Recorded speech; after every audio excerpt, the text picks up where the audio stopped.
কিয়ার স্টারমারকে ঘিরে যুক্তরাজ্যের রাজনৈতিক সংকট বাড়ছে। তার ইস্তফা চেয়ে একদিনে 4 জন মন্ত্রী পদত্যাগ করেছেন। পাশাপাশি একই দাবি তুলেছেন লেবার পার্টির 80 জনের বেশি এমপি। তবে ক্ষমতা না ছাড়ার সিদ্ধান্তেই এখনও অটল ব্রিটিশ প্রধানমন্ত্রী। এক্ষেত্রে তিনি পাশে পেয়েছেন কয়েকজন মন্ত্রী ও লেবার পার্টির শতাধিক এমপিকে। তবে একদিনে 4 মন্ত্রীর পদত্যাগ স্টারমারের জন্য বড় সতর্ক সংকেত হিসেবেই দেখছেন রাজনৈতিক বিশ্লেষকরা। অরিসুল ইসলামের প্রতিবেদন। যুক্তরাজ্যের স্থানীয় সরকার নির্বাচনে লেবার পার্টির ব্যাপক ভরাডুবির পর থেকেই চাপে আছেন ব্রিটিশ প্রধানমন্ত্রী কিয়ার স্টারমার। এরই মধ্যে নিজ দলেই তার পদত্যাগের দাবি উঠেছে। একই দাবি বেশ কয়েকজন মন্ত্রীরও।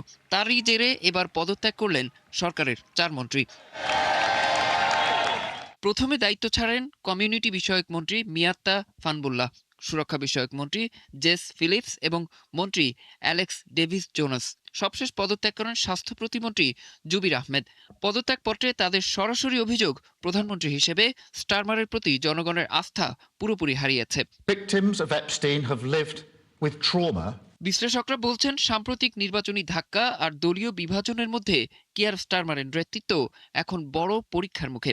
সেক্ষেত্রে লেবার পার্টির নতুন নেতৃত্বে নির্বাচনের প্রক্রিয়া শুরু হতে পারে। নিয়ম অনুযায়ী দলীয় এমপিদের অন্তত 20% কোনো বিকল্প প্রার্থীর পক্ষে প্রকাশ্যে সমর্থন দিলে বর্তমান নেতাকে চ্যালেঞ্জ করা যায়। তবে ক্রমাগত পদত্যাগের নেতৃত্ব নিয়ে প্রশ্ন উঠলেও স্টারমারের পাশে দাঁড়িয়েছেন লেবার পার্টির 110 জন সংসদ সদস্য। যৌথ বিবৃতিতে তারা বলেন, নেতৃত্ব পরিবর্তন নয়, বরং এখন সময় ভোটারদের আস্থা ফেরানোর কাজে ঐক্যবদ্ধ হওয়া। অরিসুল ইসলাম, 71। প্রায় 1 দশক পর 3 দিনের রাষ্ট্রীয় সফরে চীনে গেছেন মার্কিন প্রেসিডেন্ট ডোনাল্ড ট্রাম্প। স্থানীয় সময় মঙ্গলবার বিকেলে তিনি বেইজিংয়ের উদ্দেশ্যে যাত্রা শুরু করেন। আগামী 13 থেকে 15 মে পর্যন্ত সেখানে সফর করবেন তিনি। এর মধ্যে 14 থেকে 15 মে ট্রাম্প ও চীনের প্রেসিডেন্ট শি জিনপিং এর বৈঠক হওয়ার কথা রয়েছে।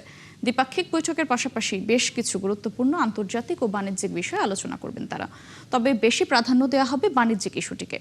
মূলত মার্চে এই সফর হওয়ার কথা ছিল, কিন্তু ইরানকে ঘিরে চলমান সংঘাতের কারণেই তা পিছিয়ে যায়। মধ্যপ্রাচ্যের চলমান যুদ্ধ ও বৈশ্বিক ভূ রাজনীতির টানাপোড়েনের মধ্যেই তার এই সফরকে অত্যন্ত তাৎপর্যপূর্ণ বলে মনে করছেন বিশেষজ্ঞরা। চীন সফরে গিয়ে ইরান যুদ্ধ নিয়ে প্রেসিডেন্ট শি জিনপিং এর সাথে দীর্ঘ আলাপ হতে পারে। তবে যুদ্ধে জেতার জন্য চীনের সহায়তা দরকার হবে না বলে মন্তব্য করেছেন যুক্তরাষ্ট্রের প্রেসিডেন্ট ডোনাল্ড ট্রাম্প। যে কোনো উপায়ে যুক্তরাষ্ট্র এই যুদ্ধে জয়ী হবে বলেও মন্তব্য করেন তিনি। চীন সফরে যাবার আগে সাংবাদিকদের কথা বলেন মার্কিন প্রেসিডেন্ট। এদিকে হরমুজ প্রণালীর পাশে থাকা নিজেদের 33টি ক্ষেপণাস্ত্র ঘাঁটির মধ্যে 30টিতে আবারও কার্যক্রম শুরু করেছে ইরান। বিস্তারিত মনিরুজ্জামান বাবুর প্রতিবেদনে। ইরানের সঙ্গে অমীমাংসিত যুদ্ধের মধ্যেই চীন সফরে ট্রাম্প, যখন এই যুদ্ধ শেষ করার কূটনৈতিক আলোচনাও অচল অবস্থায় রয়েছে। এমন পরিস্থিতিতে মার্কিন প্রেসিডেন্ট জোর দিয়ে বলেছেন, পরিস্থিতি মোকাবেলায় যুক্তরাষ্ট্রের কোনো সহায়তার প্রয়োজন নেই। তবে শি জিনপিং এর সঙ্গে আলোচনায় ইরান যুদ্ধ গুরুত্বপূর্ণ বিষয় হবে বলে জানিয়েছেন ট্রাম্প। আমার মনে হয় না ইরানের ব্যাপারে আমাদের কোনো সাহায্যের প্রয়োজন আছে। আমরা যে কোনো উপায়েই জিতব, শান্তিপূর্ণভাবে হোক বা অন্যভাবে। আমরা এ নিয়ে দীর্ঘ আলোচনা করব। অবরোধের দিকে তাকালে দেখবেন কোনো সমস্যাই নেই। তারা ওই এলাকা থেকে তাদের তেলের একটি বড় অংশ পায়। আমাদের কোনো সমস্যা ছিল না এতে। এছাড়া তিনি আমার বন্ধু। অন্যদিকে মধ্যপ্রাচ্যে চলমান যুদ্ধের কারণে যুক্তরাষ্ট্রের দ্রব্যমূল্য বাড়লেও ইরান ইস্যুতে নিজের কঠোর অবস্থান থেকে সরছেন না মার্কিন প্রেসিডেন্ট। তিনি জানিয়েছেন, আমেরিকানদের আর্থিক পরিস্থিতির চেয়ে ইরানকে পারমাণবিক অস্ত্র থেকে দূরে রাখাই তার কাছে এখন সবচেয়ে বড় অগ্রাধিকার। এদিকে হরমুজ প্রণালীর আশেপাশে থাকা 33টি ক্ষেপণাস্ত্র ঘাঁটির মধ্যে 30টিতে আবারও প্রবেশাধিকার ও কার্যক্রম পুনরুদ্ধার করতে সক্ষম হয়েছে ইরান। এর মাধ্যমে দেশটি এখন এই গুরুত্বপূর্ণ জলপথ দিয়ে চলাচলকারী জাহাজগুলোকে লক্ষ্যবস্তু করার সক্ষমতা অর্জন করেছে। মার্কিন গোয়েন্দাদের বরাত দিয়ে নিউ ইয়র্ক টাইমসের এক প্রতিবেদনে এই তথ্য জানানো হয়েছে। হরমুজ দিয়ে উত্তেজনার মধ্যে কাতারের প্রধানমন্ত্রী ও পররাষ্ট্রমন্ত্রী শেখ মোহাম্মদ বিন আব্দুল রহমান আল থানি বলেছেন, ইরান যেন এই গুরুত্বপূর্ণ সমুদ্রপথকে উপসাগরীয় দেশগুলোর উপর চাপ সৃষ্টি বা ব্ল্যাকমেইলের জন্য ব্যবহার না করে। তুরস্ক হরমুজ প্রণালী খোলা রাখার পক্ষে অবস্থান নিয়েছে। দেশটির পররাষ্ট্রমন্ত্রী হাকান ফিদান বলেন, যুদ্ধের সময় ইরানের এই প্রণালীকে অস্ত্র হিসেবে ব্যবহার করা উচিত নয়। মনিরুজ্জামান বাবু, ৭১। যুদ্ধবিরতির মধ্যে আবারও লেবাননে ইসরায়েলি হামলায় এক সেনা সদস্য সহ ১৩ জন নিহত হয়েছে। নিহতদের মধ্যে এক শিশু ও ২ জন উদ্ধারকর্মী রয়েছে। স্থানীয় সময় মঙ্গলবার দক্ষিণ লেবাননে এই হামলার তথ্য নিশ্চিত করেছে দেশটির স্বাস্থ্য মন্ত্রণালয়। মন্ত্রণালয় জানিয়েছে, নাবাতিয়া শহরে এক হামলায় ৫ জন নিহত হয়েছেন। এদের মধ্যে ২ জন বেসামরিক প্রতিরক্ষা উদ্ধারকর্মীও রয়েছেন। এছাড়া জেবচিতের কাছে আরেকটি হামলায় এক সেনা ও এক সিরীয় নাগরিক সহ ৪ জন নিহত হয়েছেন এবং বিন্ট জেবাইলে তৃতীয় হামলায় এক শিশু ও এক নারী সহ ৪ বেসামরিক নাগরিক নিহত হয়েছেন। এদিকে মার্কিন প্রেসিডেন্ট ডোনাল্ড ট্রাম্প গত ১৬ এপ্রিল ইসরায়েল ও লেবানন সরকারের মধ্যে একটি যুদ্ধবিরতি চুক্তির ঘোষণা দেওয়ার পরও ইসরায়েলি বাহিনী এবং হিজবুল্লাহর মধ্যে পাল্টাপাল্টি হামলা অব্যাহত রয়েছে। মধ্যপ্রাচ্যে চলমান যুদ্ধের সময় সৌদি আরবের চালানো হামলার জবাবে ইরানে একাধিক গোপন সামরিক হামলা চালিয়েছে দেশটি। ২ পশ্চিমা কর্মকর্তা এবং ২ ইরানি কর্মকর্তার বরাতে এই খবর দিয়েছে বার্তা সংস্থা রয়টার্স। পশ্চিমা কর্মকর্তাদের ভাষ্য অনুযায়ী মার্চের শেষ দিকে সৌদি বিমান বাহিনী এসব হামলা চালায়। এক কর্মকর্তা বলেন, সৌদি আরবে হামলার জবাবে পাল্টা হামলা হিসেবে এগুলো চালানো হয়েছিল। তবে হামলার নির্দিষ্ট লক্ষ্যবস্তু কী ছিল তা নিশ্চিত করা যায়নি। সৌদি পররাষ্ট্র মন্ত্রণালয়ের এক জ্যেষ্ঠ কর্মকর্তা সরাসরি হামলার বিষয়টি নিশ্চিত বা অস্বীকার করেননি। অন্যদিকে ইরানের পররাষ্ট্র মন্ত্রণালয়ও এ বিষয়ে কোনো মন্তব্য করেনি। হরমুজ প্রণালীতে নিজেদের নিয়ন্ত্রণ আরও শক্তভাবে প্রতিষ্ঠা করছে ইরান। এরই অংশ হিসেবে তেহরানের সঙ্গে জ্বালানি পরিবহন চুক্তি করেছে ইরাক ও পাকিস্তান। বিষয়টি সম্পর্কে অবগত ৫টি সূত্র জানিয়েছে, উপসাগরীয় অঞ্চল থেকে তেল ও তরলীকৃত প্রাকৃতিক গ্যাস পরিবহনের জন্য তেহরানের সঙ্গে এই চুক্তি করা হয়েছে। যুক্তরাষ্ট্র ও ইসরায়েলের সঙ্গে ইরানের চলমান সংঘাতের কারণে মধ্যপ্রাচ্য থেকে জ্বালানি রপ্তানি ব্যাপকভাবে কমে গেছে। তবে যুদ্ধের আগে এই অঞ্চল থেকেই বিশ্বের প্রায় ২০% অপরিশোধিত তেল ও এলএনজি সরবরাহ করা হয়। সাম্প্রতিক সপ্তাহগুলোতে যুক্তরাষ্ট্র ইরানের বন্দরগুলো অবরোধ করে রাখার পর হরমুজ প্রণালীতে উত্তেজনা আরও বেড়েছে। বিশ্লেষকদের মতে ইরান এখন হরমুজ প্রণালী পুরোপুরি বন্ধ না করে সেখানে প্রবেশাধিকার নিয়ন্ত্রণের কৌশল নিয়েছে। মধ্যপ্রাচ্যে ইরান যুদ্ধের প্রভাব ছড়িয়ে পড়ছে বৈশ্বিক পর্যটন খাতেও। আকাশপথে অনিশ্চয়তা, জ্বালানির দাম বৃদ্ধি এবং বিমান ভাড়ার লাগামহীন ঊর্ধ্বগতির কারণে গ্রীষ্মকালীন ছুটির পরিকল্পনা বদলাতে বাধ্য হচ্ছেন ইউরোপের অনেক পর্যটক। দূরপাল্লার ভ্রমণের বদলে এখন স্বল্প দূরত্বের সফর ও ট্রেন যাত্রার দিকেই ঝুঁকছেন অনেকে। বিস্তারিত নাহিদা রিন্থির রিপোর্টে। অনিশ্চয়তার প্রভাব এবার পড়তে শুরু করেছে ইউরোপের পর্যটন খাতেও। যুদ্ধ পরিস্থিতি, জ্বালানির দাম বৃদ্ধি এবং বিমান ভাড়ার ঊর্ধ্বগতির কারণে ভ্রমণ পরিকল্পনা বদলাচ্ছেন অনেক পর্যটক। ব্রিটেনে বসবাসকারী অস্ট্রেলিয়ান অনেক নাগরিকরা জানিয়েছেন, এবারের গ্রীষ্মকালীন ছুটিতে অনেকে ইউরোপের মধ্যেই সীমিত ভ্রমণের পরিকল্পনা করছেন। দূরপাল্লার বিমানের বদলে ট্রেন ভ্রমণকেই অগ্রাধিকার দিচ্ছেন সবাই। এছাড়া পর্যটকদের পরিকল্পনায় রয়েছে অস্ট্রিয়ার সাইক্লিং ট্যুর, বার্সেলোনার একটি উৎসব এবং সম্ভব হলে ফ্রান্সের একটি যোগব্যায়ামে অংশ নেয়া। তবে পরিস্থিতি বিবেচনায় বিকল্প পরিকল্পনাও প্রস্তুত রাখছেন অনেকে। খুব সম্ভবত আমরা ইউরোপের মধ্যেই স্বল্প দূরত্বে ভ্রমণ করব এবং ট্রেনে চলাচল করব, কারণ ট্রেন বিদ্যুতে চলে। যুক্তরাজ্যের ভেতরে সম্ভবত খুব বেশি ভ্রমণ করব না। এদিকে বিশ্লেষকরা বলছেন, আন্তর্জাতিক বাজারে তেলের দাম ব্যারেল প্রতি $100 কাছাকাছি পৌঁছানো, জেট ফুয়েলের সরবরাহ সংকট এবং মধ্যপ্রাচ্য সংঘাতের কারণে জনপ্রিয় অনেক বিমান রুটে ব্যাঘাত তৈরি হয়েছে। প্রতিটি ফ্লাইট ছাড়ার প্রায় মাসখানেক আগেই আমরা সম্ভবত জানতে পারবো যে সেটি বাতিল হবে কিনা। আমি তখন বিকল্প ব্যবস্থা অর্থাৎ বিমানে না গিয়ে ট্রেনে যাওয়ার জন্য বুকিং করব।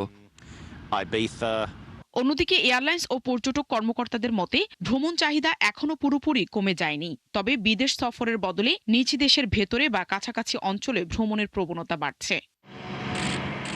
নাহিদা রিন্থি, ৭১।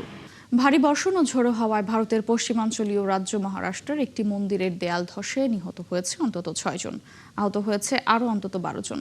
স্থানীয় সময় মঙ্গলবার সন্ধ্যায় রাজ্যের সাঙ্গুলি জেলার মোদেওয়ারি গ্রামের মাগু দেবী মন্দিরে এই ঘটনা ঘটে।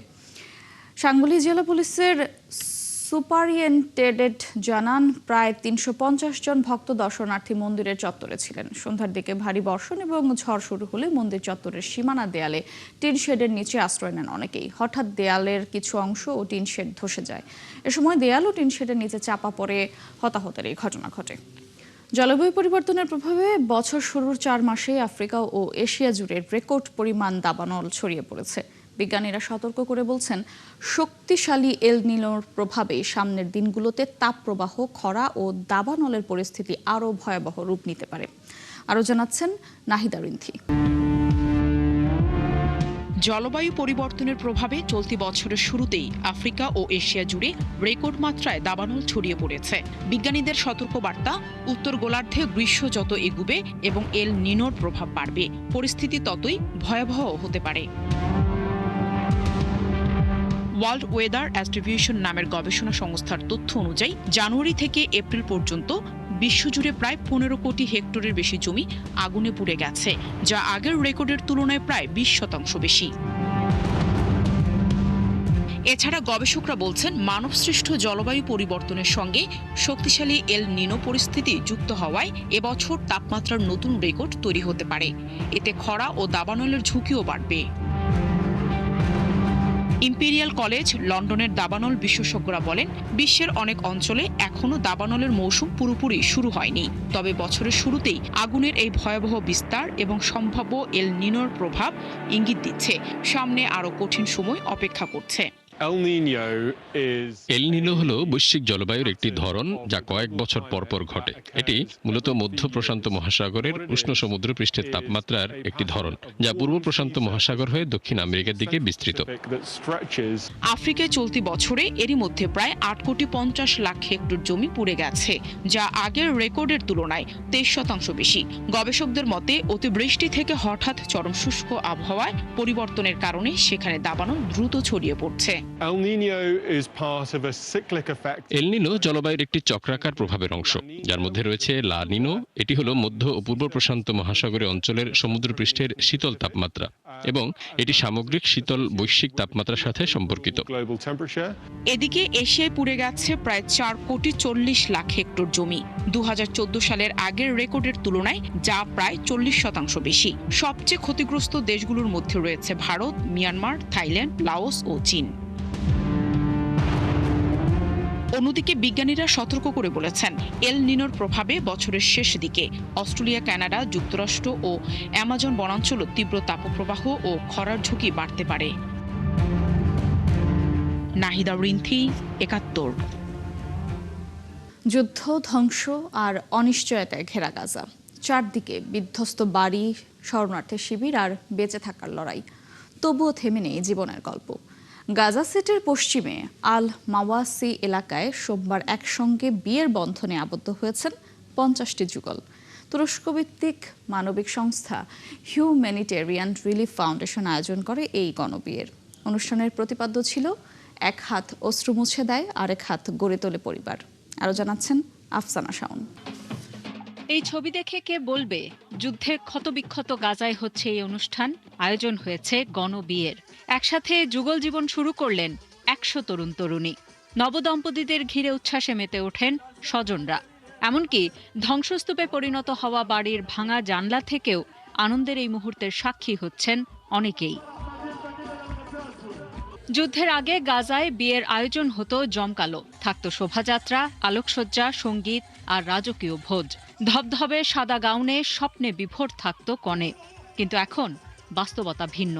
বোমায় বিধ্বস্ত শহরে বিয়েও হচ্ছে তাঁবুর ভেতর, কেমন যেন লুকোচুরিতে, সীমিত আয়োজনে আর যুদ্ধের আতঙ্ক নিয়ে। যুদ্ধের আগের সময়ের সঙ্গে এখনকার অনুভূতি সম্পূর্ণ আলাদা। আগে বিয়েতে থাকতো আনন্দমুখর পরিবেশ, বড় হলরুম আর উৎসবের আবহ। এখন যুদ্ধের কারণে সব বদলে গেছে। তাঁবুতে বিয়ে হচ্ছে, নেই আগের মতো সঙ্গীত, শোভাযাত্রা বা উৎসবের আয়োজন। এই হতাশার মধ্যেও আশার আলো খুঁজছেন গাজার মানুষ। নবদম্পতিরা বলছেন, ধ্বংসস্তূপের মধ্যেও তারা দেখছেন ভবিষ্যৎ গড়ার স্বপ্ন। এখানে আমরা 50 জন বর আছি। এই কঠিন পরিস্থিতির মধ্যেও আনন্দ হচ্ছে। যারা আয়োজন করেছেন তাদের সবাইকে ধন্যবাদ। অবরোধ, হত্যাযজ্ঞ আর ধ্বংসের মধ্যেও আমরা আনন্দিত। ভবিষ্যতে গাজায় আমাদের এই আনন্দ আরও বাড়বে ইনশাআল্লাহ। আয়োজকরা বলছেন, এই তরুণ তরুণীদের শৈশব থেকে সহায়তা করে আসছে তাদের সংস্থা। এবার তাদের নতুন পরিবার গড়ার সুযোগ করে দিতেই এই উদ্যোগ। ছোটবেলা থেকে তাদের দেখভাল করা হয়েছে, আজ তাদের নতুন জীবন শুরু হচ্ছে। যুদ্ধ, রক্তপাত আর শোকের মধ্যেও আমরা আনন্দের বার্তা দিতে চাই। এই আয়োজন গাজার মানুষের দৃঢ়তা এবং টিকে থাকার প্রতীক। গাজায় 2023 সালের 7ই অক্টোবর থেকে শুরু হওয়া যুদ্ধ চলছে এখনো। ইসরায়েলের সামরিক অভিযানে গাজায় ব্যাপক প্রাণহানি ও ধ্বংসযজ্ঞ তৈরি হয়েছে। এই সংকটের মধ্যেই নতুন সংসার শুরু করলেন 50 জোড়া দম্পতি। ধ্বংসস্তূপের মধ্যেও তারা যেন জানিয়ে দিলেন যুদ্ধের চেয়েও বড় মানুষের বেঁচে থাকার আকাঙ্ক্ষা। আফসানা শাওন, 71। এই ছিল আজকের আয়োজনে। বিশ্বের আরও নতুন কিছু খবর ও বিশ্লেষণ নিয়ে আগামীকাল সকাল 9:30টায় আবারও হাজির হবে বিশ্বযোগ। সরাসরি সংবাদ অনুষ্ঠান দেখতে চোখ রাখুন 71 ফেসবুক পেজে এবং সাবস্ক্রাইব করুন 71 ইউটিউব চ্যানেল। থাকুন 71 এর সাথে।